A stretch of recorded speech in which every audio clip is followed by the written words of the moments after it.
Assalamualaikum warahmatullahi wabarakatuh. Alhamdulillah, segala puji bagi Allah yang telah memberikan kita kesehatan sehingga kita dapat melakukan diskusi pada hari ini. Yang kami hormati Pak Syukri Karim sebagai dosen pengampu mata kuliah sumber daya manusia dan teman-teman yang kami banggakan. Hari ini, kami akan mempresentasikan hasil kerja kelompok kami yang berjudul Serikat Pekerja dan Kolektif Bargaining. Assalamualaikum warahmatullahi wabarakatuh. Saya Sapwanda akan menjelaskan mengenai pengertian serikat pekerja. Serikat pekerja adalah organisasi para pekerja yang dibentuk untuk mempromosikan, menyatakan pendapat, melindungi, dan memperbaiki kepentingan-kepentingan sosial, ekonomi, dan politik para anggotanya melalui kegiatan-kegiatan kolektif. Rata-rata, kepentingan dominan yang diperjuangkan serikat buruh tersebut adalah kepentingan ekonomi. Dalam bidang ini, berbagai keinginan dan permintaan akan kenaikan gaji atau upah, pengurangan jam kerja, dan perbaikan kondisi-kondisi kerja adalah beberapa contoh kepentingan yang terpenting bagi serikat buruh. Kehadiran serikat buruh mengubah secara signifikan beberapa aktivitas sumber daya manusia. Contohnya seperti proses perekrutan, prosedur seleksi, tingkat upah, kenaikan gaji, paket tunjangan, sistem keluhan, dan prosedur disiplin. Hal-hal ini dapat berubah secara drastis disebabkan oleh ketentuan perjanjian pelindungan kolektif atau Collective Bargaining Agreement. Tanpa kehadiran serikat buruh, perusahaan leluasa mengambil keputusan unilateral menyangkut gaji, jam kerja, dan kondisi kerja. Keputusan ini dilakukan oleh perusahaan tanpa masukan atau persetujuan dari kalangan buruh. Buruh-buruh yang tidak menjadi anggota serikat pekerja harus menerima persyaratan manajemen, menegosiasinya dengan serikat buruh dalam hal pengambil keputusan bilateral mengenai tingkat gaji, jam kerja, kondisi kerja, dan masalah keamanan kerja lainnya. Alih-alih menghadapi setiap buruh secara satu persatu, perusahaan harus berunding dengan serikat pekerja yang mewakili kalangan pekerja. Dan serikat buruh biasanya mencoba memperluas pengaruhnya ke dalam wilayah lain, manajemen, seperti penjadwalan kerja, penyusunan standar kerja, desain ulang pekerjaan, dan pengenalan peralatan dan metode baru. Perusahaan umumnya juga menolak pelanggaran batas ke dalam wilayah pengambil keputusan ini dengan mengklaim bahwa persoalan tersebut merupakan hak prerogatif manajemen. Oleh karena itu, buruh memerlukan serikat pekerja untuk melindungi hak-haknya. Hubungan serikat pekerja dan manajemen. Sistem hubungan perburuhan itu terdiri dari 3 bagian. Yang pertama, pekerja, yang kedua manajemen, dan yang ketiga adanya serikat pekerja atau buruh. Pemerintah mempengaruhi interaksi di antara ketiganya. Para pekerja ini dapat terdiri dari manajer atau anggota serikat buruh, dan sebagian anggota serikat buruh itu merupakan bagian dari sistem manajemen serikat buruh atau pemimpin serikat buruh lokal. Setiap hubungan yang terjadi di antara ketiganya diatur oleh perundang-undangan federal tertentu. Hubungan antara manajemen dan serikat buruh itu diatur oleh National Labor Relations Act, Bab 7 dari Civil Rights Act tahun 1946 dan American with Disabilities Act tahun 1990 serta serikat buruh dan para pekerja Labor Management Reporting and Disclosure Act, Civil Rights Bab 7 tahun 1964 dan Civil Rights tahun 1991. Masing-masing pihak dalam model hubungan perburuhan tersebut biasanya mempunyai tujuan yang berbeda. Para pekerja lebih mementingkan kondisi kerja, upah, dan kesempatan-kesempatan pengembangan karir. Serikat buruh lebih berkepentingan dalam hal-hal tersebut dan juga kelangsungan hidupnya sendiri. Pertumbuhan dan bagaimana mendapatkan pengaruh yang lebih besar yang bergantung pada kemampuannya untuk mempertahankan dukungan para pekerja dan menyediakan kebutuhan mereka. Manajemen mempunyai tujuan-tujuan organisasional yang menyeluruh, misalnya meningkatkan keuntungan, pangsa pasar, dan tingkat pertumbuhan, dan juga berusaha melestarikan hak-hak prerogatif manajerial untuk tujuan pribadi para manajer, seperti promosi atau prestasi. Pemerintah itu berkepentingan dalam menciptakan kondisi ekonomi yang stabil atau sehat, perlindungan hak-hak pribadi, dan keamanan serta keadilan dalam pekerjaan tersebut. Menurut Schuller dan Jackson, ada dua jenis hubungan serikat buruh manajemen, yaitu 1. Hubungan yang bermusuhan. Tujuan-tujuan para pekerja, serikat buruh, manajemen, dan pemerintah seringkali tidak berjalan seiring, sehingga sering muncul hubungan yang bermusuhan, di mana para buruh dan manajemen berusaha untuk memperoleh potongan yang lebih besar dari kue yang ada. Sementara, pemerintah lebih tertarik untuk mengurusi kepentingannya sendiri. Dalam hubungan yang bermusuhan antara serikat buruh dan manajemen, peran serikat buruh adalah untuk memperoleh konsesi dari manajemen selama perundingan kolektif dan untuk memelihara konsesi ini melalui prosedur pengajuan protes. Serikat buruh merupakan pihak luar dan merupakan pihak mengajukan kritik. Secara historis, serikat buruh mengambil sikap yang bermusuhan dalam interaksinya dengan manajemen. Fokus tuntutannya adalah pada upah, jam kerja, dan kondisi kerja sebagai usaha untuk memperoleh lebih banyak dan lebih baik dari manajemen. Sikap seperti ini akan menguntungkan pada waktu perekonomian berkembang pesat, namun akan menemui kesulitan pada waktu perekonomian dalam keadaan tidak sehat. Angka pengangguran yang tinggi dan ancaman berlanjutnya penghentian pekerjaan telah mendorong serikat buruh untuk memperbesar perannya, terutama karena banyak dari tujuan-tujuan tradisionalnya telah tercapai. Sebagai konsekuensinya, beberapa serikat buruh mulai melakukan upaya-upaya kerjasama baru dengan perusahaan yang menghasilkan suatu hubungan yang kooperatif. 2. Hubungan kooperatif. Dalam suatu hubungan yang kooperatif, peran serikat buruh adalah sebagai mitra, bukan pengkritik, dan serikat buruh mempunyai tanggung jawab yang sama dengan manajemen untuk mencapai solusi yang kooperatif yang menghasilkan sesuatu seperti yang ditujukan dalam kemitraan dalam perundingan kolektif. Oleh karenanya, hubungan yang kooperatif membutuhkan suatu hubungan di mana serikat buruh dan manajemen bersama-sama memecahkan masalah, saling berbagi informasi, dan mencari pemecahan yang integratif. Perundingan kolektif.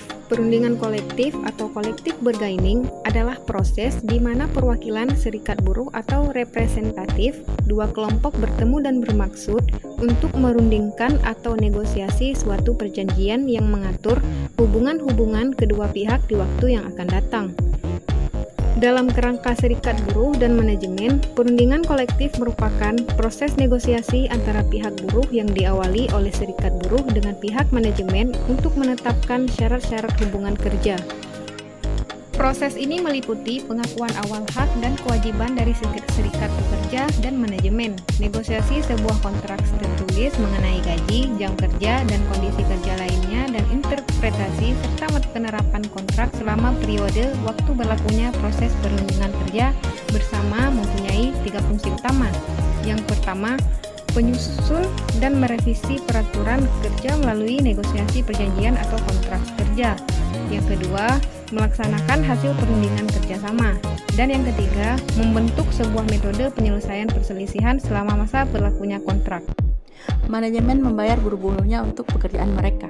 Namun demikian, kedua belah pihak memiliki gagasan-gagasan yang berlainan perihal kondisi pertukaran tersebut.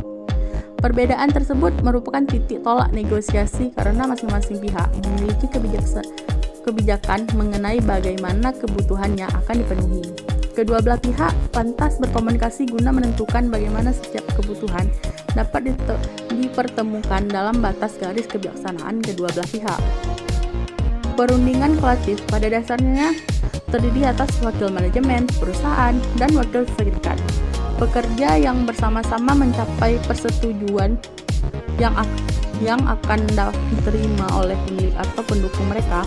Prosesnya dapat mulus dan tidak rumit manakala kedua belah pihak ingin berunding secara kooperatif untuk mencapai kata sepakat.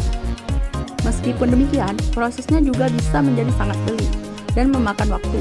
Persoalan besar yang menghadang perundingan kolektif adalah siapa yang bakal mewakili pekerja. Persoalan apa yang akan dinegosiasikan di dalam kontrak. Strategi apa yang digunakan dalam perundingan, bagaimana kebutuhan perundingan akan diatasi, dan bagaimana kontrak akan dilaksanakan. Perundingan kolektif adalah suatu proses di mana perwakilan manajemen dan serikat pekerja yang bertemu untuk merundingkan suatu kesepakatan tenaga kerja. Perundingan kolektif ini akan membuat persetujuan tentang ketentuan khusus menyangkut upah, jam, dan kondisi kerja. Beberapa faktor-faktor pengaruh dalam perundingan kolektif. Yang pertama itu ada cakupan rundingan. Cakupan rundingan yaitu banyaknya buruh yang akan terkena hasil perundingan atau perjanjian kerja, seperti dalam suatu departemen, divisi, perusahaan, atau keseluruhan buruh dalam suatu industri. Yang kedua ada tekanan-tekanan perundingan serikat buruh. Selain penggunaan taktik tawar-menawar, ada 3 tipe terkadang yang lebih kuat yang kadang-kadang digunakan.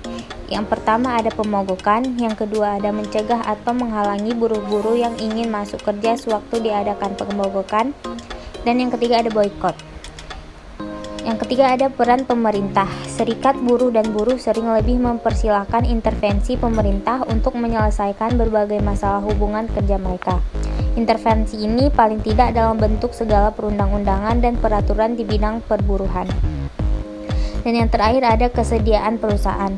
Kesediaan perusahaan untuk berunding secara terbuka dengan serikat buruh ditentukan oleh kemampuan atau kekuatan perusahaan, filsafat kepemimpinan, gaya manajemen, dan kemungkinan menggunakan alat-alat pemaksaan misalnya seperti pemecatan, skorsing, demosi, dan sebagainya. Kemitraan dalam perundingan kolektif. Terlaksananya suatu kemitraan dalam perundingan kolektif melibatkan 4 komponen, yaitu manajemen, profesional SDM, pekerja, dan serikat buruh. Adapun pekerja masing-masing komponen dapat dijelaskan sebagai berikut. 1. Manajemen bekerja dengan profesional SDM mengembangkan hubungan yang efektif dengan wakil-wakil serikat buruh. Bekerja dengan profesional SDM dan wakil-wakil serikat buruh dalam menyelesaikan persoalan-persoalan perburuhan. Mengembangkan hubungan yang kooperatif dengan serikat buruh dan para pekerja. Mengetahui bekerja sesuai dengan kontrak serikat buruh dan manajemen. 2. Profesional SDM bekerja dengan manajemen lini untuk menghadapi wakil-wakil serikat buruh dengan efektif. Mengembangkan mekanisme yang efektif untuk memecahkan masalah-masalah perburuhan. Melanjutkan program-program seperti total quality management dan meningkatkan kualitas kehidupan pekerja. 3. Pekerja perundingan dengan itikat baik melalui wakil-wakil serikat buruh dan dengan manajemen lini dan profesional SDM. Mengetahui hak-hak dan kewajiban sesuai dengan kontrak serikat buruh. 4. Serikat buruh berunding dengan manajer lini dan profesional SDM. Berusaha meningkatkan kondisi-kondisi kerja dan upah. Bersedia menghadapi dengan kondisi setempat dengan kondisi-kondisi ekonomi. Sedangkan untuk melaksanakan suatu perundingan, terdapat 5 jenis perundingan yang dapat dilaksanakan dalam negosiasi kontrak, yaitu sebagai berikut. Yang pertama, perundingan distributif. Perundingan distributif terjadi bila ada perselisihan antara masing-masing pihak dan hasilnya memberikan kemenangan bagi satu pihak dan kekalahan bagi pihak lainnya. Yang kedua, perundingan integratif. Bila terdapat lebih dari satu permasalahan yang harus dipecahkan, dapat diharapkan terjadi kesepakatan integratif. Perundingan ini berfokus pada solusi kreatif yang memadukan kepentingan masing-masing pihak dan menghasilkan keuntungan bersama yang tinggi. Yang ketiga, perundingan konsesioner. Perundingan ini sering kali terjadi dalam kerangka kerja perundingan distributif dan integratif. Perundingan ini disebabkan oleh kondisi ekonomi yang parah yang dialami oleh perusahaan. Yang keempat, perundingan berkesinambungan. Sebagai tindakan kesepakatan, kewajiban memelihara keselamatan kesehatan kerja serta peraturan-peraturan pemerintah lainnya terus membuat situasi bertambah rumit, baik bagi serikat kerja maupun perusahaan, dan sering dengan tingkat perubahan lingkungan yang terus meningkat. Beberapa negosiator, buruh dan manajemen berpaling kepada perundingan yang berkesinambungan. Dalam proses ini, panitia gabungan bertemu secara teratur untuk meneliti permasalahan-permasalahan yang mempunyai kepentingan yang sama. Yang kelima, perundingan intraorganisasional. Selama negosiasi, tim berunding dari kedua belah pihak yang mungkin terlibat dalam perundingan intraorganisasi, yaitu berunding dengan pihak yang berhak atas perubahan-perubahan dalam posisi perundingan. Para negosiator manajemen mungkin harus meyakinkan manajemen untuk mengubah posisinya atas suatu masalah, misalnya untuk menyetujui penentuan upah yang lebih tinggi. Para negosiator serikat buruh akhirnya harus meyakinkan anggotanya untuk menerima kontrak yang dinegosiasikan sehingga mereka harus sensitif sekaligus relatif terhadap permintaan anggotanya. Sekian presentasi dari kelompok kami. Jika ada yang kurang kami mohon maaf. Wabillahi taufik wal hidayah. Assalamualaikum warahmatullahi wabarakatuh.